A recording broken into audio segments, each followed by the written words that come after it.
hano batubwira ko Trump yavuze ko ashobora kuvana Amerika muri OTAN cyangwa se NATO.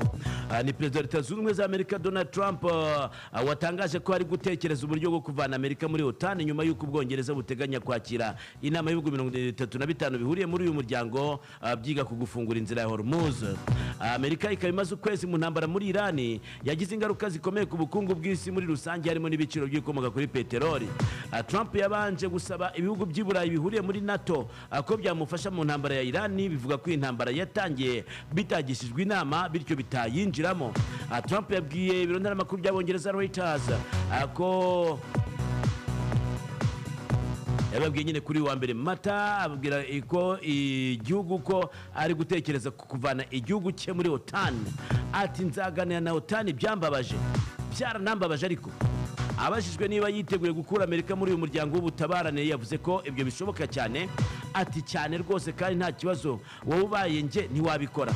Abariko baza umunyamakuru, OTAN yashinzwe mu 1949 n'ibihugu by'i Burayi, Leta Zunze Ubumwe za Amerika ndetse na Canada bigamije kwirinda ibitero y'Abasoviet. Icyo gihe niyo yari intego.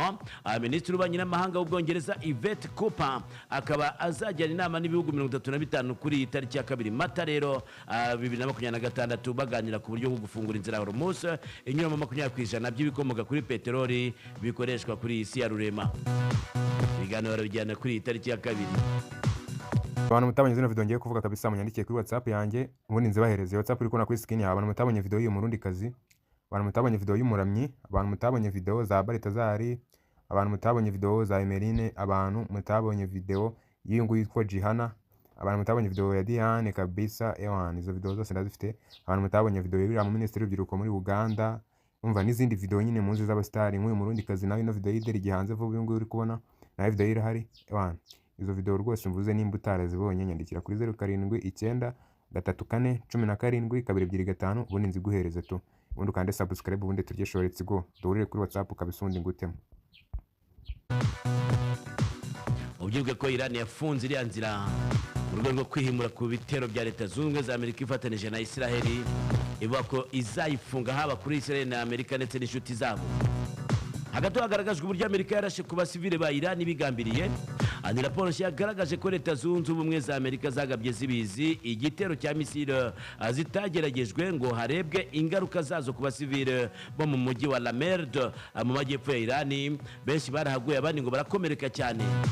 Abahanga mu bijyanye n'intambara bagaragaje ko byakozwe ku itariki 28 Gashyantare ubwo Israel na Leta Zunze Ubumwe za Amerika batangizaga ibitero kuri Iran.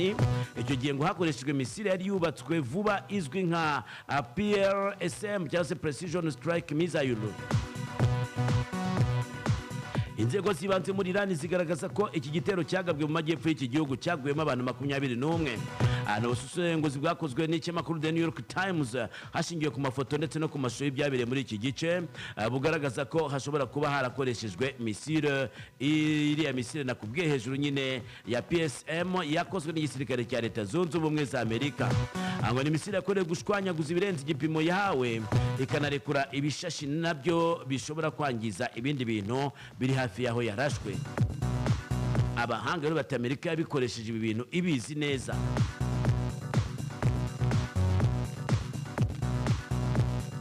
Hagati Papa Leo wa 14 rero yasabye Trump kurangiza intambara yo muri Iran imbere ya Pasika, ubwo ni imbere yo ku cyumweru. Umushumba mukuru wa Kiliziya Gatolika ku isi Papa Leo wa 14 yasabye Perezida wa Leta Zunze Ubumwe za Amerika Donald Trump kurangiza intambara yo muri Iran imbere y'uko Pasika igera, kuko ikomeje guteza isi akaga. Papa Leo wa 14 ukomoka muri Leta Zunze Ubumwe za Amerika yabigarutseho kuri tariki ya 31 Werurwe 2026. Avuga ko agira ati nabwiwe ko Perezida Trump mu minsi ya vuba yavuze ko ashaka kurangiza iriya ntambara. Nizere ko ari gushaka uburyo bwo kwirangiza, nizere ko ari gushaka uburyo bwo kugabanya ubukana bw'ibikorwa by'ubugizi bwa nabi. Ayo n'amagambo ya Papa usanzwe n'umunyamerika. Akomeza avuga ko yifuza ko intambara yarangira mbere ya Pasika iteganyijwe kuri iyi tariki ya 5 Mata ejo muri ku cyumweru. Ati ni intambara yaranzwe n'impfu nyinshi zirimo n'iz'abana b'inzirakarengane. Mureke dukomeze guhamagarira amahoro. Hari abantu benshi bashyigikira imirwano, ubugizi bwa nabi n'intambara. Papa Leo wa 14 atangaje ibi mu gihe Trump yatangaje ko bateganya guhagarika intambara ya Iran nko mu byumweru 2 cyangwa se 3 biri imbere. Aho yagize ati tuzavayo vuba. ntawamenya rero niba azubahiriza ibyo papa mubwira. Hagati aho tuvuga ibyo mu Butaliyani, abajura bibye ibishushanyo byo mu Butaliyani bya miliyoni zirenga 10 z'amadolari y'Amerika. Abajura bane bibye ibishushanyo bitatu bihenze mu nzu y'ubugeni ya Magnani Rocca Foundation iherereye mu mujyi wa Parma mu Butaliyani, aho ibyibwe bifite agaciro ka miliyoni zirenga 10 z'amadolari ya Leta Zunze Ubumwe za Amerika. Baratuba ku itariki ya 30 n'ejo bundi nyine mu kwezi twasoje ejo bundi, polisi y'Ubutaliyani yatangaje ko abantu bataramenyekana bipfutse mu maso bamenye urugi rw'iyi nzu mu ijoro rya tariki 22 Werurwe, barayicucura mu gihe cy'iminota 3 gusa bahita bagenda mbere yuko polisi yagera. Abagenzacyaha bavuga ko bigaragara ko uyu mugambi bawuteguye igihe kirekire kandi bakawukorana ubuhanga buhanitse.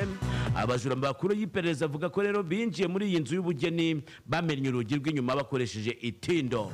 Mu bishushanyo byibwe harimo Fish yahimbwe na Pierre Auguste Renoir, Odalisque on the Terrace nayo ya Henry Matisse, hamwe ndetse na Still Life with Cherries yahanzwe na Paul Cézanne. Ibi ngo ni ibibumbano bizwi cyane